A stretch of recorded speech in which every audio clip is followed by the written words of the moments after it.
Nama saya Bruder Andreas Gadot Yudo Anggono SCY. Saya tinggal di komunitas Cipinang Cepedak, Jakarta, di Jakarta Timur. Saya bekerja di SMA Santo Antonius, Jakarta, mengajar pendidikan karakter, khususnya karakter Dehonian, karakter Lokoresa. Saya menjadi bruder sudah 24 tahun, jadi 24 tahun hidup membiara. Saya masuk pada tahun 1998 ya. Jadi saya kaul pertama tahun 1999. Itu dihitung sebagai tahun pertama saya hidup membiara. Lalu tahun ini tepatnya tanggal 1 Agustus 24 tahun hidup membiara. Kongregasi kami itu kongregasi imam-imam hati kudus Yesus. Kalau ada disebut kongregasi imam, pertanyaannya mengapa ada brudernya, begitu kan? Ya karena imam itu dalam arti umum, imamat umum itu adalah orang yang mempersembahkan diri. Jadi para bruder pun mempersembahkan diri, maka bruder pun disebut sebagai seorang imam. Karena panggilan kita kan ada panggilan rajawi, panggilan imami, dan panggilan kenabian. Dan kita semua disebut sebagai imam kalau kita berani mempersembahkan diri kita bagi Tuhan dan bagi sesama.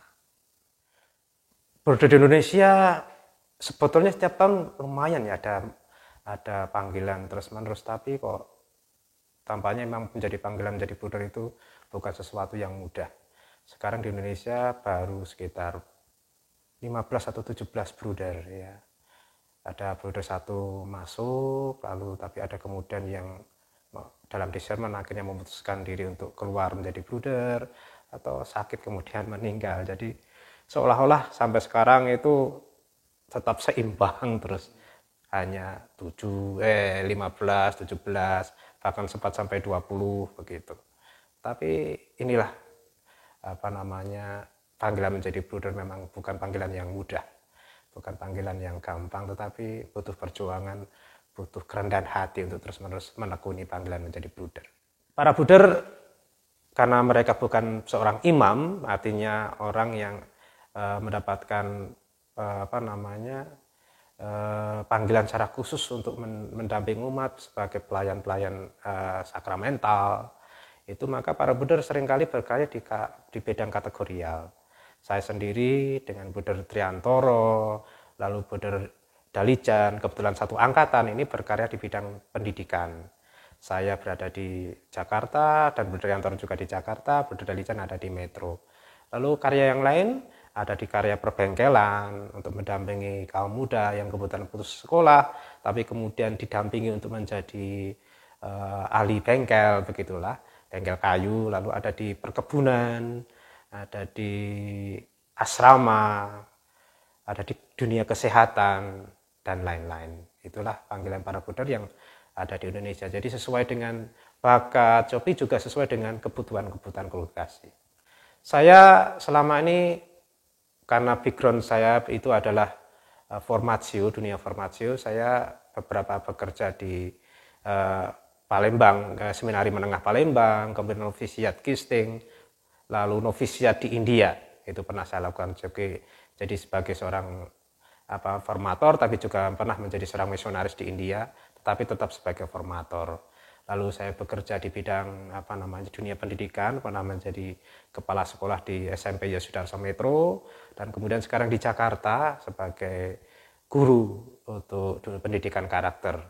Lalu saya pernah juga bekerja di rumah induk untuk pelayanan ke dalam kongregasi, melayani para konfrater sendiri di dalam kongregasi, tapi juga membuat terobosan-terobosan di bidang komunikasi sosial bagi kongregasi. Bekerja di dunia pendidikan, pertama-tama bagaimana saya sendiri mencoba hadir sebagai seorang Dehonian, seorang yang memiliki panggilan kepada hati Yesus yang mencintai, hati Yesus yang penuh belas kasih, hati Yesus yang penuh penuh sukacita, kerahmat tamahan itu. Jadi itu yang coba saya hadirkan di dalam dunia pendidikan saya. Maka ketika saya hadir, pertama-tama saya mencoba hadir sebagai seorang SC, seorang Dehonian yang memiliki spiritualitas hati. Nah, ini yang menjadi pikiran dasar saya bagaimana saya masuk. Maka saya mencoba menyapa siswa, menyapa guru di segala level, karyawan dari segala level. Saya mencoba masuk dan hadir bersama mereka, menemani mereka, berbicara dengan mereka, mendengarkan mereka. Dari situlah kemudian saya pelan-pelan bisa memasuki nilai-nilai dohenian. Jadi bagi saya penanaman nilai-nilai dohenian itu pertama-tama dengan cinta kasih. Maka Lokoresa, love, compassion, readiness, dan sacrifice itu dasarnya adalah love. Bagaimana orang bisa compassion, harus ada love dulu. Bagaimana orang harus readiness, harus ada love dulu. Bagaimana orang dengan sacrifice, kalau nggak ada love, itu percuma. Maka pintu gerbang masuk saya adalah love. Bagaimana saya mencintai, memberikan perhatian, memberikan bisa menjadi teman bagi mereka, mendengarkan mereka. Dulu ketika saya menjadi kepala sekolah di Metro maupun sekarang saya berada di Jakarta, saya punya kebiasaan yang sederhana, memperhatikan para murid atau para guru yang sedang ulang tahun. Kalau para guru biasanya saya memesankan roti, kue tar, lalu ketika jam-jam istirahat tertentu saya masuk bersama beberapa guru menyanyikan lagu selamat ulang tahun dengan kue tar. Dan itu bagi saya pertama-tama adalah bagaimana saya menyapa mereka sebagai seorang yang pantas dihargai, pantas untuk mendapatkan penghargaan, pantas untuk mendapatkan kasih. Ya. Juga terhadap anak-anak juga begitu, saya sengaja mencari tanggal lahir mereka ketika mereka ulang tahun, biasanya sekedar kue kecil yang bisa saya bagikan bagi mereka, tapi sebagai ungkapan menyapa. Karena bagi saya sapaan itu adalah pertama-tama sapaan kasih Allah sendiri. Karena sendiri juga merasa Allah selalu menyapa saya terus-menerus dalam hidup saya, dalam perjumpaan dengan para guru, para murid, itu bagi saya itulah sapaan Allah. Lalu bagaimana saya membagikan sapaan Allah itu bagi mereka, dan hasilnya luar biasa. Luar biasa, mereka jadi terbiasa untuk berbagi kasih, terbiasa untuk mengucapkan selamat ulang tahun, bahkan mengingatkan saya, Bunda ada ulang tahun hari ini, anak-anak misalnya seperti itu. Lalu kami berdoa bersama, nyanyi bersama, dan bagi saya itulah perjumpaan kasih Allah yang luar biasa.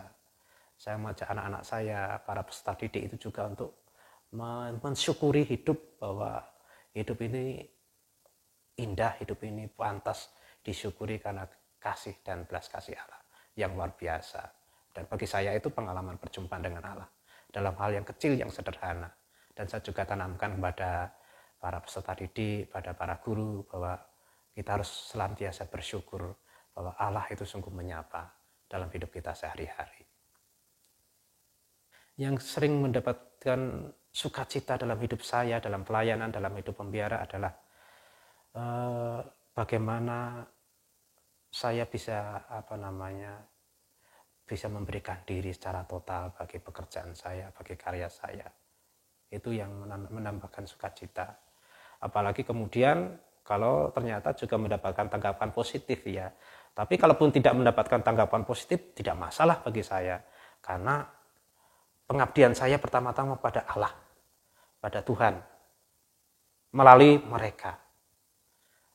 Tetapi kalau ternyata karya saya misalnya kurang berhasil, kurang mendapatkan tanggapan positif, tidak masalah bagi saya. Bagi saya tetap saya bisa berjalan dengan gembira, sukacita, karena saya sudah melayani Allah. Tetapi kalau mendapatkan tanggapan yang positif, ya itu bagi saya adalah hadiah, buah-buah rohani yang Allah berikan kepada saya. Dalam dunia pendidikan misalnya, misi saya pertama-tama adalah menghadirkan diri sebagai seorang esi. Mereka kenal saya sebagai bruder, bahwa di dunia panggilan itu ada bruder, ada religius. Itu bagi saya sudah cukup menyenangkan. Ketika saya berjumpa mereka, mengatakan selamat pagi bruder, mereka begitu akrab mengenal saya. Bagi saya itu adalah sesuatu yang luar biasa, yang menggembirakan. Saya memberikan semangat bahwa ya saya bisa masuk dalam dunia mereka, dalam aktivitas mereka, dalam karya saya dalam dunia pendidikan ini. Orang yang mengalami sukacita, orang yang mengalami bahagia itu sederhana. Sederhana. Kalau kebahagiaan, sukacita itu didasarkan dari kepopuleran, kesuksesan, mungkin kalian sudah pernah mengenal namanya Michael Jackson. Ya. Dia populer, terkenal, tapi ternyata dia overdosis. Ada orang yang bilang kepopuleran, kecantikan itu sumber kebahagiaan, kesuksesan. Tapi kalian mungkin pernah dengar Marilyn Monroe, artis yang cantik luar biasa. Tapi akhirnya dia minum obat penenang sampai meninggal, overdosis juga. Ternyata kesuksesan, kepopuleran, kekayaan, bahkan kekuasaan itu tidak mendatangkan sukacita, tidak mendatangkan kebahagiaan. Yang mendatangkan kebahagiaan, kesuksesan itu satu, bersyukur. Maka temukanlah dalam hidupmu rasa syukur yang teramat dalam. Kalau bisa menemukan rasa syukur itu setiap hari, maka hidupmu akan mengalami sukacita, kegembiraan.